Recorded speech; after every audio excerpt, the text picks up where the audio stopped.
A Child's Cry. Synopsis. Called by a friend from his military past, Sergeant James Terrance, J.T. Welder, forms a team of mercenaries to rescue a little girl and destroy the gang who took her from her family.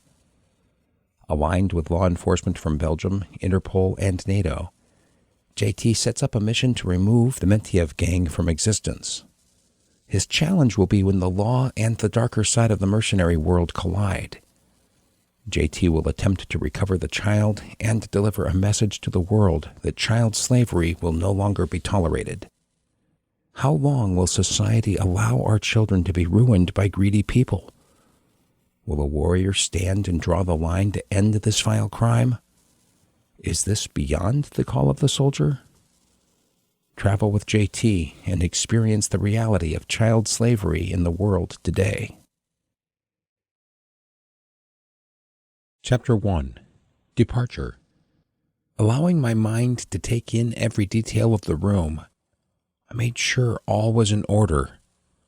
Habit had become a friend, and it was comforting to see everything in my normal person habitat was prepared for my departure. I wore a set of well-worn old man jeans and a flannel shirt of dull browns. The final garment, a tattered gray jacket, finished the picture that masked my true identity from the outside world.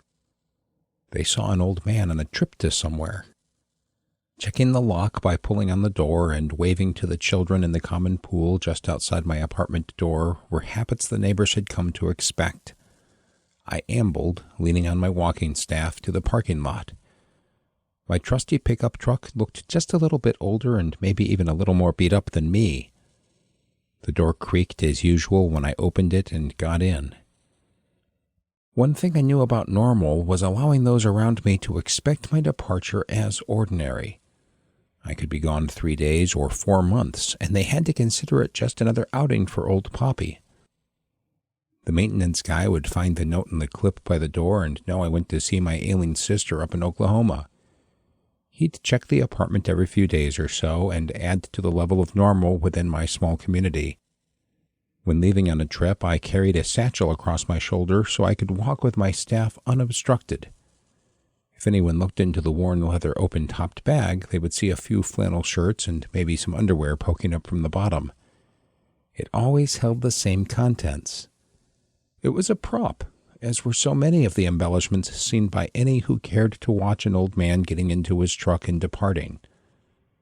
The drive held to a pattern for the first few miles, west away from the apartment, and then in a northerly direction toward the interstate highway system that would eventually funnel its traffic out of Texas and into Oklahoma. I also began the process of transformation, no longer a tottering old man, but an observant driver, making sure no one followed my progress, doubling back at odd intervals and stopping to pick up groceries to assure I had left my normal life behind. By the third stop, which included topping off the gas tank, I was sure I'd avoided detection.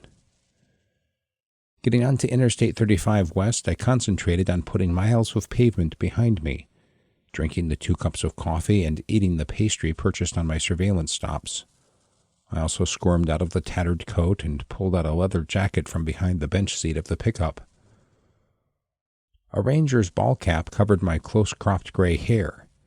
Not a prop, but a hereditary fact, and the transformation from old man to lethal warrior began. The pants and shirt had prosthetics, adding 30 pounds to my lean frame, but they would have to wait until the next stop to be replaced. For now, the jacket removed the shoulder abnormality, and I sat up straight in the seat, staring forward and concentrating on my next assignment. Chapter 2. Plans. The life of a mercenary in many respects is like any other career. It is something that chose you by happenstance or circumstance. I enjoyed military service and became good at it. The need for a solitary life made me turn in my papers after 8 years with Army Special Forces and seek out another way to serve. Traveling around the globe created a reality in my mind. The need for the soldier was never going to go away. It also showed me the underbelly of the warrior's world, where greed and true evil coexisted and flourished. In choosing to be a mercenary, I became the dancing partner to the evil I wished to defend against. Taking an exit onto I-77 North and then off onto what amounted to dirt roads, I left the beaten path and approached an old junkyard with a number of outbuildings in a rural area. One 2-story building in the back of the junkyard had a garage door on each end. I opened the back door and pulled the truck in. Quick, methodical movements had the tarp covering the truck and the old man's outfit tucked away for another day. Stretching my muscles and finishing off a bottle of water, I rechecked my surroundings. The building's loft area provided me with a 360-degree view of the junkyard and the surrounding area, including 2 access roads. It was like muscle memory to scan an area, checking for anything out of the ordinary, using binoculars to double-check the places I would have used to observe my position. Satisfied my approach was clean, I opened the cell phone and began to call the numbers held within my memory that would build the team I needed for this mission. First, I dialed Maria. A smile, she'd call it a smirk, crossed my lips as I heard her quick, "Yep." "Hey, kiddo, want to come out and play?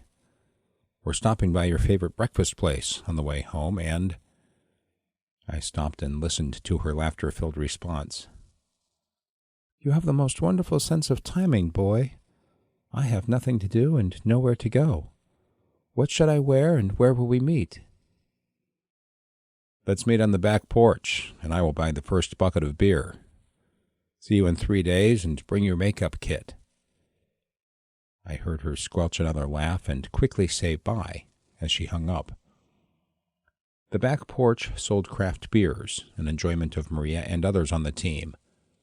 Located in Lawton, Oklahoma, within running distance of our old fort, it was a hangout the team knew well. Maria's makeup kit never contained lipstick or eyeliner. Her talent was with explosives, and she was very good at changing the appearance of things dramatically. Now I needed a knife man. Cable picked up on the phone on the second ring, mumbled a terse greeting, and listened for the fear he had created. I barked, "Get off your butt and stand to in Lawton, 1400 hours, 3 days from now." "Right, Sarge." Click. Next would be transportation. The phone rang at a maintenance hangar at the Lawton Fort Sill Regional Airport. Off by itself near the back of the maintenance section, it provided a place for retired Lieutenant Colonel Abram Kennedy to continue his fascination with anything that moved through the air.